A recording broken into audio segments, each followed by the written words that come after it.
บายดีทุกคนวันนี้เขาจะพาทุกคนมาไหว้พระขอพรอยู่ที่วัดธงธาตุเนาะไปกันเลย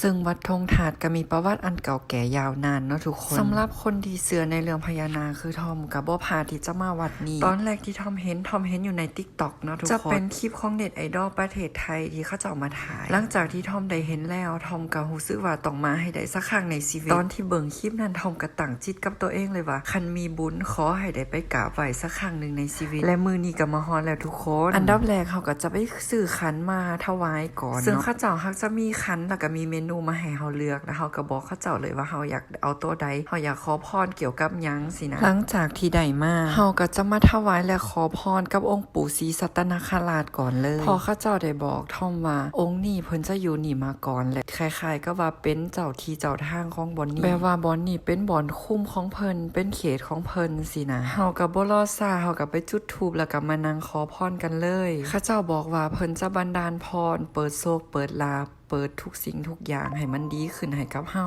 และต่อมาเฮาก็จะได้มาบูชาเจ้ายารัตนวดีศรีสัตนคราชซึ่งเพิ่นจะบันดาลพรเป็นพรแก้วแหวนเงินทองให้เงินหลั่งไหลเข้ามาหาเฮาแบบให้มีเงินใส่คำใส่บ่ขาดมือนั่นเองเนาะทุกคนขั้นตอนแรกเฮาก็มาจุดธูปกันเลยเนาะเพื่อที่จะเกี่ยมขอพรกับองค์ย่าเพิ่นขนาดทอมมาตั้งแต่ตอนเช้าได้ทุกคนยังมีคนมาขอพรก่อนหน้านี้แล้วคันมาตอนสวยนี่คนคือจะเต็มทอมก็เลยเลือกมาตอนเช้านั่นเองเนาะและทอมก็ได้ไปกราบไหว้ขอพรปู่ศรีสุโธกับย่าศรีปทุมมานำแต่ว่ากล่องบ่ได้เลขขอดนะทุกคนหรือว่าเป็นนำองค์ปู่องค์ย่าเพิ่นบ่อยากให้ถ่ายรูปกับบ่ฮู้และต่อมาทอมก็จะได้มาปล่อยปลาเนาะทุกคนถ่ายชีวิตปลาให้กลับลงสู่แม่น้ำเพื่อให้ชีวิตของเฮาเจริญรุ่งเรืองขึ้นนั่นเองทอมจะเลือกเป็นปลาอยู่3ชนิดเนาะนั่นก็คือปลาบึกปลาทับทิมแล้วก็ปลาดุกนั่นเองเนาะซึ่งแต่ละปลามันก็จะมีความหมายแตกต่างกันเนาะแล้วเฮาก็ย่างลงมากันเลยความรู้สึกหลังจากที่ย่างลงมานะทุกคนคือรู้สึกว่าตัวเบาแฮงมีความสุขกายสบายใจ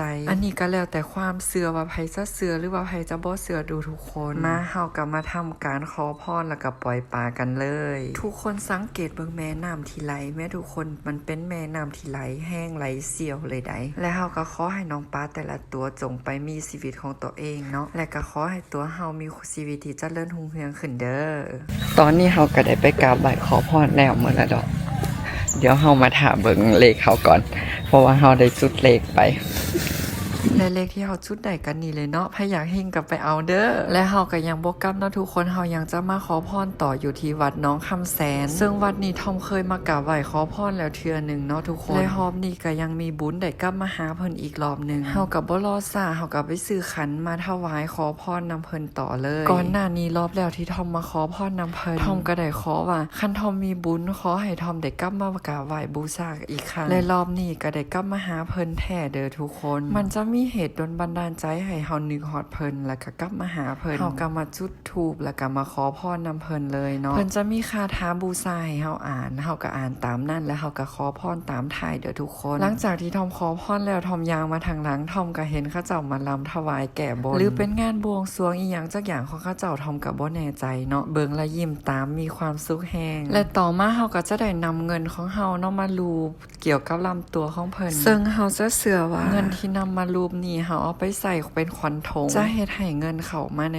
ธงเฮาหลั่งไหลเข้ามาแบบบ่หยุดบ่หย่อนเลยและต่อมาเฮาก็จะมาซื้อน้ำมันเพื่อเฮ็ดเป็นเชื้อเพลิงเนาะทุกคนทอมเชื่อว่าการซื้อน้ำมันเฮ็ดเชื้อเพลิงนี่จะเฮ็ดให้ชีวิตของเฮารุ่งเรืองบ่ติดขัดมีแต่สิ่งดีๆเข้ามาในชีวิตของเฮานั่นเองเนาะและสุดท้ายก่อนที่เฮาจะกลับทอมกันเลี้ยวมาเห็นของกองที่เขาเจ้าแขวนไว้อยู่นี่เนาะทอมกับบ่รอซ่าหีบเข้าไปเพื่อที่จะไปกราบไหว้ขอพรแล้วก็ตีกลองเพื่อขอพรให้ชื่อเสียงของเฮาดังไปก้องไกลดังที่เสียงกองนี่เนาะและสุดท้ายนี่ไผที่เบิ่งมาฮอดนี่ขอให้ได้บุญไปนำกันเด้อทุกคนและคลิปต่อไปอยากให้ทอมไปเที่ยวไซหรือไปขอพรอยู่บ่อนใดคอมเมนต์กันเข้ามาเด้อเดี๋ยวทอมจะไปตามที่ทุกคนบอกคันสมมุติว่าทอมไปได้และถ่ายสุดๆนี่อย่าลืมฝากกดติดตามกดไลค์กดแชร์ให้ทอมได้เด้อจะได้มีกำลังใจไปเที่ยวให้ทุกคนเบิ่ง